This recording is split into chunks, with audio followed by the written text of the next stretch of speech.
வணக்கம். கர்மா அப்படின்றத பத்தி தான் நீங்க பேசலாம்னு நெனச்சேன். ஸோ நெறைய பேர் நம்ம கர்மா அப்படின்னா என்னன்னு நெனைக்கிறோம், ஒரு பனிஷ்மென்ட் மாரி. நம்ம போன ஜென்மத்தில ஏதாவது தப்பு பண்ணியிருந்தோம் அப்படின்னா, அத வந்து இந்த ஜென்மத்தில நம்ம அனுபவிக்கணும். அந்த கஷ்டத்த நாம அனுபவிக்கணும். அதுதான் கர்மா அப்படின்னு நெனச்சிட்டு இருக்கோம். ஆனா கர்மா அப்படின்றது வந்து ஒரு பனிஷ்மென்ட்டோ இல்ல அந்த மாதிரி கிடையாதுங்க. கர்மா அப்படின்றது நம்ம ஒரு போன ஜென்மத்தில ஒரு தப்பு செஞ்சிருக்கோம் அப்படின்னா, இந்த ஜென்மத்தில அத நம்ம சரி பண்ணிக்கணும். அதுக்கான ஒரு வாய்ப்ப குடுக்கறதுக்காக தான் நம்ம இந்த பிறவியே எடுத்திருக்கோம். ஸோ இது வந்து கர்மா பேலன்சிங் அப்படின்னு சொல்லுவோம். தப்புக்கு தப்பு தான் தண்டனை அப்படின்றது கிடையவே கிடையாது.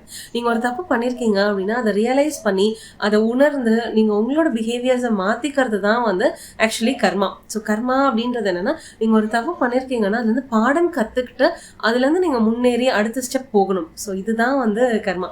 இது வந்து நான் அகாஷிக் ரெக்கார்ட்ஸ்ல இருந்தாங்க கத்துக்கிட்டேன். ஸோ இத வந்து மாஸ்டர்ஸ் எனக்கு ரொம்ப அழகா இத வந்து டீச் பண்ணாங்க.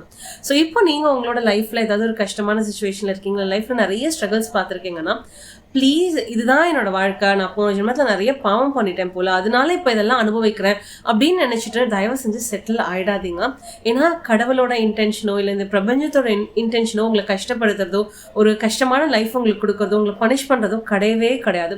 நம்ம எல்லாருமே இந்த எர்த்ல வந்து நெறைய ஒரு சந்தோஷமான, ஒரு ஃபுல்ஃபில்லிங்கான, மத்தவங்களுக்கு பயன்படக்கூடிய ஒரு வாழ்க்கைய வாழ்றதுக்காக தான் வந்திருக்கோம்.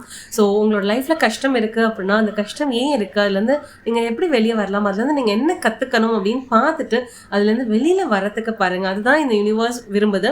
நீங்க அதே தப்பா இல்ல அப்படியே தான் என்னோட லைஃப் இருக்க போது, இதான் என்னோட விதின்னு நெனச்சு இருந்தீங்கன்னா, இது உங்க நெக்ஸ்ட் லைஃப் டைமுக்கும் பாஸ் ஆன் ஆகும். ஸோ ப்ளீஸ் உங்களோட லைஃப்ல ஆக்ஷன் எடுங்க. இதுதான் என்னோட வாழ்க்கைன்னு தயவு செஞ்சு இருக்காதீங்க. உங்களோட லைஃப் வந்து ஹாப்பியா வாழ்றதுக்காக தான் நம்ம இந்த லைஃப் டைம் எடுத்திருக்கோம். ஸோ அதுக்கு என்ன பண்ணணுமோ அத பண்ணுங்க. ஓகே?